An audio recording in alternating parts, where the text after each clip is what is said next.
Baseline treatment modalities are very similar across all pregnancy emergencies, with special considerations for pre-eclamptic patients. During treatment, remember to consider both patients. If the mother is physiologically stressed, so is the fetus.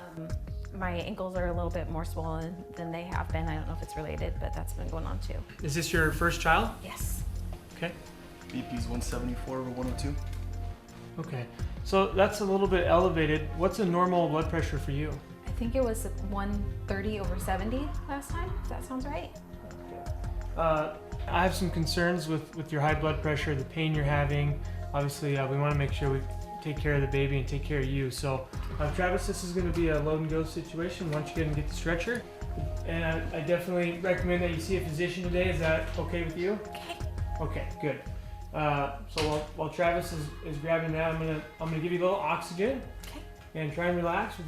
Treatment of pregnant patients focuses on supportive care, oxygen, airway management, and circulation. The key to treating pregnant patients is to remain calm and follow assessment and treatment protocol. Place a pregnant patient in the left lateral recumbent position to relieve the pressure of the fetus on the vena cava. This position will help to correct circulation issues. We'll get you covered up with a blanket.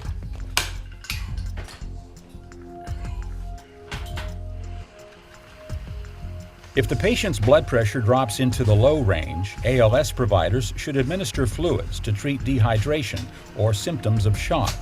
Treat with normal saline or lactated Ringer's solution based on your protocol. If the patient has high blood pressure, avoid fluid treatment.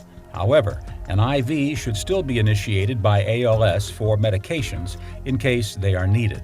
General treatment, whether it be the pre-eclamptic patient or the patient with vaginal bleeding, oxygenation, treating for signs and symptoms of shock. If they have a low blood pressure, we may need to give fluid volume. All women should get an IV line started.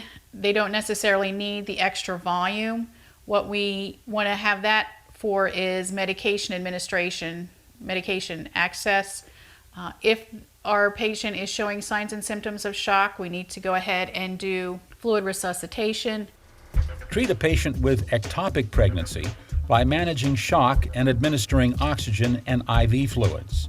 This is a medical emergency, so prompt transportation to a facility with surgical capabilities is paramount. Treat gestational diabetes with supportive care such as administering IV fluids and monitoring vital signs. Insulin will most likely need to be administered at the hospital, but always follow your protocols. Transport environment as calm as possible and keep the patient comfortable.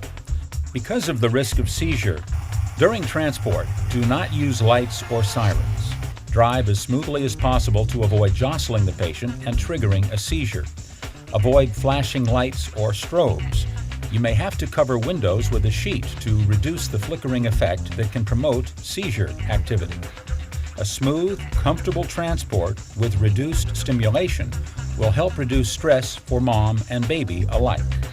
Monitor the patient's vital signs every 5 minutes for an unstable patient or 15 minutes for a stable patient. Before transporting a pregnant patient, check that the selected hospital actually delivers babies. Some hospitals may not admit pregnant patients or be equipped to treat them. Transport pregnant patients in the left lateral recumbent position to improve circulation and reduce vena cava syndrome, also known as supine hypotension. While a delivery situation is rare, you must be prepared to deal with a possible birth. Calmly follow the treatment steps and transport the patient to the most appropriate facility. A pregnancy emergency call can be challenging for even the most seasoned providers. Having the right training in preparation for that medical emergency can mean saving a brand new life. Stay calm, trust the treatment steps, and transport the patient quickly to support the health and well-being of both mother and fetus.